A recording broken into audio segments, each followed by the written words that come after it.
Hello guys, it's me Daffodil B. Welcome to my YouTube channel.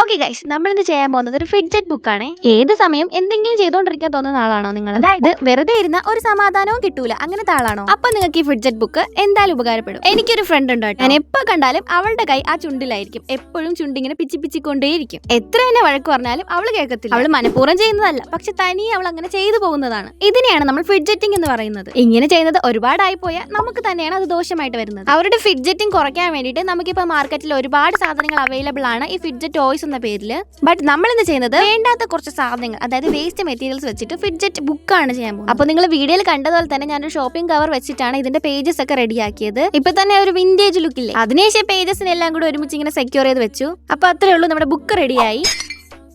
Okay, next നമുക്ക് ഇവരെ ഒന്ന് മാറ്റി വെച്ചിട്ട് ഈ പേജസിൽ വെക്കേണ്ട സാധനങ്ങൾ റെഡിയാക്കാം. അപ്പോൾ എനിക്ക് ഫിഡ്ജറ്റ് ബുക്കിന്റെ ഐഡിയ കിട്ടിയത് പിൻട്രസ്റ്റിൽ നിന്നായിരുന്നു. ആ വീഡിയോയിൽ കണ്ട എക്സാക്ട് സാധനങ്ങളൊന്നും എന്റെ കയ്യിലില്ല. അതുകൊണ്ട് തന്നെ അതുമായിട്ട് ഏകദേശം സാമ്യമുള്ള സാധനങ്ങളാണ് ഞാൻ ഇതിൽ വെച്ച് കൊടുക്കുന്നത്. അപ്പോൾ ഞാൻ ഇതുപോലത്തെ കുറച്ച് ടാബ്ലറ്റിന്റെ കവർ എടുത്തിട്ടുണ്ട്. ഇത് വൃത്തിയൊന്നും നിങ്ങൾ നോക്കരുത്, ഞാൻ കഷ്ടപ്പെട്ട് കണ്ടുപിടിച്ചതാണ് ഇത്രയും. കുറച്ച് ബീറ്റാഡിൻ സൊല്യൂഷൻ അതിന്റെ പുറത്തോട്ട് കളഞ്ഞായിരുന്നു, അതുകൊണ്ടാണ് ഈ കളറിനിരിക്കുന്നത്. അത് എത്ര തുടച്ചിട്ട് പോകുന്നില്ല. ഓക്കെ, നമ്മൾ അതിനെ കുറച്ച് സ്പേസ് വിട്ട് കട്ട് ചെയ്തെടുത്തു ഒട്ടിക്കാൻ വേണ്ടിയിട്ടാണ്. ഏകദേശം ഇത്രേ കിട്ടിയിട്ടുള്ളൂ. പക്ഷേ ഞാൻ വിചാരിച്ചത് അത് ഫുള്ള് ഒട്ടിക്കണമെന്നായിരുന്നു, നടന്നില്ല. ഓണമൊക്കെ അല്ലേ, അപ്പൊ ഉള്ളത് കൊണ്ട് ഓണം പോലെ എന്നാണ്.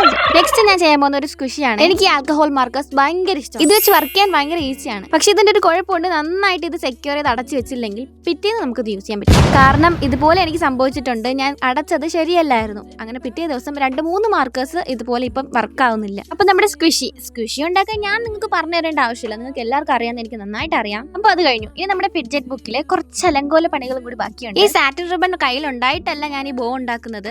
ഈ റിബൺ എനിക്ക് കിട്ടിയത് ഒരു വെഡിങ് കാർഡിന്റെ ഫ്രണ്ടിലുണ്ടായിരുന്നു. അതിന് ഞാൻ നൈസായിട്ട് അടിച്ചു മാറ്റി. വേസ്റ്റ് മെറ്റീരിയൽ ക്രാഫ്റ്റ് ആകുമ്പോൾ മൊത്തം വേസ്റ്റ് മെറ്റീരിയൽ തന്നെ യൂസ് ചെയ്യണം, അതല്ലേ അതിന്റെ ഒരു ഇത്. ഓക്കെ, അപ്പൊ നമ്മുടെ ഫ്രണ്ട് പേജ് അങ്ങനെ റെഡിയാക്കി എടുത്തിട്ടുണ്ട്. സുന്ദരിയായിട്ടില്ലേ? ഇനി നമ്മൾ ചെയ്തു വെച്ചിരിക്കുന്ന സാധനങ്ങൾ ഈ അകത്തെ പേജിലേക്ക് ഒന്ന് ഒട്ടിച്ചു കൊടുക്കുക. ആദ്യം തന്നെ ഈ ഷേക്കേഴ്സ് ഉണ്ടാക്കാൻ വേണ്ടിയിട്ട് ഞാനൊരു സ്റ്റോൺ വെച്ചിട്ട് അതിൻ്റെ പുറത്തേക്കാണ് ഈ മെഡിസിൻ്റെ ക്യാപ്സ് വെച്ച് കൊടുത്തത്.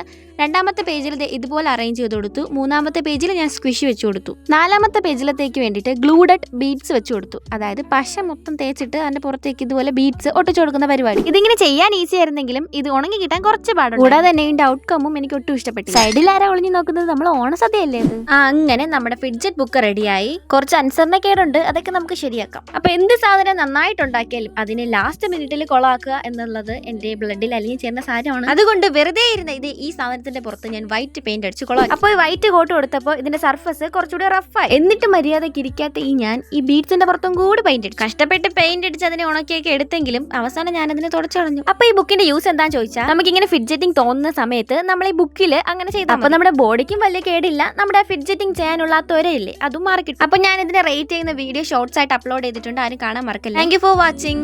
സബ്സ്ക്രൈബ് ചെയ്യാം. ബൈ.